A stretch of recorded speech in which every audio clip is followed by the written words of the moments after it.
Hello beautiful souls, welcome to my channel. ഇന്നത്തെ topic, നിങ്ങൾക്ക് ഈ ബന്ധത്തിൽ നിന്നും ഇനി എന്ത് പ്രതീക്ഷിക്കാം? ഓക്കെ, അതാണ് ഇന്നത്തെ ടോപ്പിക്ക്. റീഡിങ്സ് ജനറലാണ്, ജെൻഡർലെസ് റീഡിംഗ് ആണ്. ആർക്ക് വേണമെങ്കിലും കേൾക്കാം.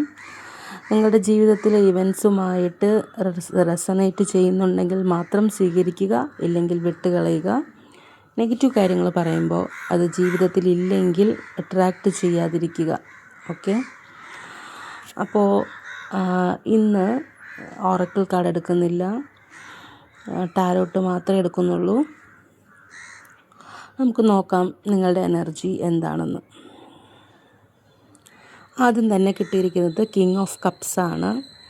നമുക്ക് എന്ത് എക്സ്പെക്റ്റ് ചെയ്യാമെന്നാണ് നമ്മൾ നോക്കിയത്, അല്ലേ?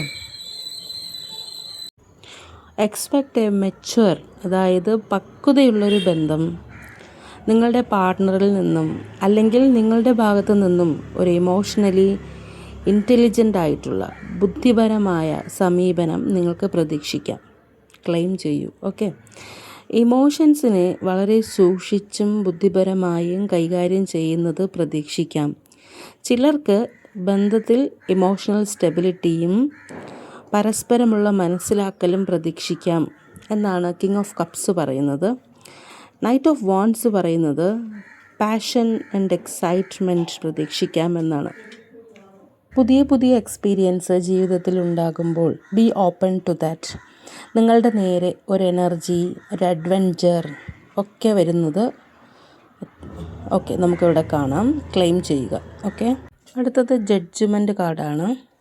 ഒരു പ്രധാനപ്പെട്ട ടേണിംഗ് പോയിൻ്റ് അല്ലെങ്കിൽ ഒരു ഉണർവ് ഉണ്ടാകുമെന്നാണ് ഈ കാർഡ് പറയുന്നത്. നിങ്ങൾ രണ്ടുപേരും സ്വയം ഒരു ഇവാലുവേഷൻ ചെയ്യുക. എന്താണ് ഈ ബന്ധത്തിൻ്റെ ബേസിക്സ് എന്ന് പറയുന്നത്, അടിസ്ഥാനം. ഇവാലുവേഷൻ ചെയ്യുക, എന്നിട്ട് ചില ഇമ്പോർട്ടൻ്റ് ഡിസിഷൻസ് അല്ലെങ്കിൽ തീരുമാനങ്ങൾ എടുക്കുക.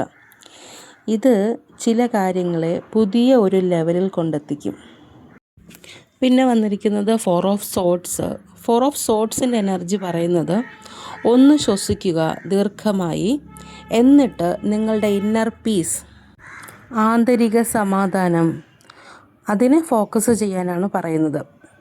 നിങ്ങൾ രണ്ടുപേർക്കും കുറച്ച് സ്പേസ് വേണമെന്ന് തോന്നുന്നു ടു റീചാർജ് ആൻഡ് റിഫ്ലക്റ്റ് നിങ്ങളുടെ ഫീലിങ്സ്. നിങ്ങൾക്ക് ഈ ബന്ധത്തിലുള്ള ഇമോഷൻസ്, ഫീലിങ്സ് ഒക്കെ മനസ്സിലാക്കാൻ നിങ്ങൾക്ക് തന്നെ കുറച്ച് സ്പേസ് വേണം എന്നാണ് എനിക്ക് മനസ്സിലായത്. അടുത്തത് 8 ഓഫ് പെൻഡക്കിൾസ് എന്താണ് പറയുന്നതെന്ന് നോക്കാം. കുറച്ചൊരു ഹാർഡ് വർക്ക് ആവശ്യമായ സമയമാണ് ഈ വരുന്നത്.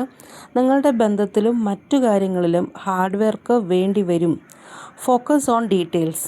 ചെറിയ കാര്യങ്ങൾ വരെ ശ്രദ്ധിക്കുക.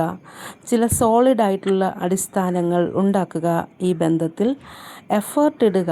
നിങ്ങൾ വിചാരിക്കുന്നത് പോലെ കാര്യങ്ങൾ നടക്കും. അടുത്തത് ഇവിടെ സ്ട്രെങ്ത് കാർഡ് റിവേഴ്സാണ്. പരസ്പരം വളരെ മയത്തിൽ പെരുമാറുക. ശക്തി പ്രകടനങ്ങൾ പരസ്പരം ഒഴിവാക്കുക. ഈ കാർഡ് റിവേഴ്സ് ആയത് നിങ്ങളുടെ ആന്തരിക ശക്തി ചോർന്നു പോയതുപോലെ എനിക്ക് തോന്നുന്നു. So self care and compassion, സ്വന്തമായിട്ട് സെൽഫ് കെയർ, കമ്പാഷൻ, അതിന് ഇമ്പോർട്ടൻസ് കൊടുക്കുക. അടുത്ത് വന്നിരിക്കുന്നത് ഹൈ പ്രീസ്റ്റസ് ആണ്. നിങ്ങളുടെ ഇൻഡ്യൂഷൻ ശ്രദ്ധിക്കുക. ആൻഡ് നിങ്ങൾ ചില കാര്യങ്ങൾ ഒളിഞ്ഞിരിപ്പുണ്ടെന്നാണ് എനിക്ക് മനസ്സിലാകുന്നത്. ഹൈ പ്രീസ്റ്റസ് വന്നതുകൊണ്ട് പറയാത്ത ആ കാര്യങ്ങൾ മനസ്സിനെ ട്യൂൺ ചെയ്ത് നിങ്ങൾക്ക് കണ്ടുപിടിക്കാൻ പറ്റും. മനസ്സിലാക്കിയെടുക്കുക എന്ന് പറയും സാധാരണ. ആ മനസ്സിലാക്കൽ, ആ അറിവ് നിങ്ങൾക്ക് ഉപകാരപ്പെടും എന്നാണ് എനിക്കിവിടെ നിന്ന് റീഡ് ചെയ്യാൻ പറ്റുന്നത്. അടുത്തത് 10 of pentacles റിവേഴ്സാണ്.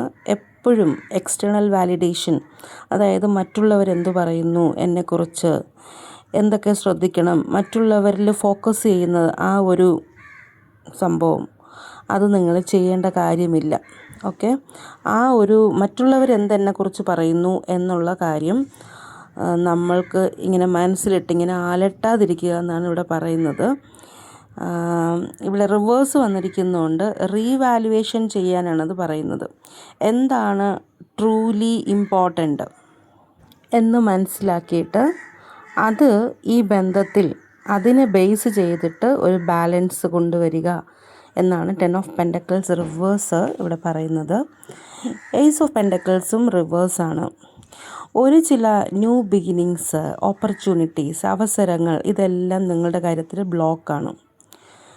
Don't force things. പക്ഷേ എന്ന് വെച്ചാൽ കാര്യങ്ങൾ നടക്കാൻ വേണ്ടിയിട്ട് ബലം പിടിക്കേണ്ട കാര്യമില്ല.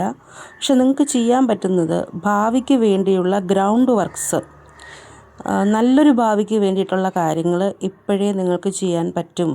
അത് ചെയ്യുക എന്നാണ് ഏസ് ഓഫ് പെൻറ്റക്കിൾസ് റിവേഴ്സ് നിങ്ങളോട് ആവശ്യപ്പെടുന്നത്. Okay. Bottom of the deck അല്ലെങ്കിൽ ഓവറോൾ എനർജി എന്ന് പറയുന്നത് പണ്ടത്തെ കാര്യങ്ങൾ മറന്നു കളയുക, അതുപോലെ പണ്ടത്തെ ചില ഓർമ്മകളും. ആ ഓർമ്മകൾ നിങ്ങളുടെ ജീവിതത്തിൽ നിന്നും നിങ്ങളെ പിന്നോട്ട് വലിക്കുന്നുണ്ടെങ്കിൽ അത് തീർച്ചയായിട്ടും മറക്കണം. മുന്നോട്ട് പോകൂ. പ്രസൻറ്റ് ആൻഡ് ഫ്യൂച്ചർ കാര്യങ്ങൾക്ക് ഇമ്പോർട്ടൻസ് കൊടുക്കൂ എന്നാണ് ഈ bottom of the deck reverse card നിങ്ങളോട് പറയുന്നത്. അപ്പോൾ അത്രയേ ഉള്ളൂ ഇന്നത്തെ റീഡിംഗ്. എല്ലാവർക്കും നല്ലൊരു ദിവസം ആശംസിക്കുന്നു. വീണ്ടും കാണുന്നത് വരെ ബൈ ആൻഡ് ടേക്ക് കെയർ.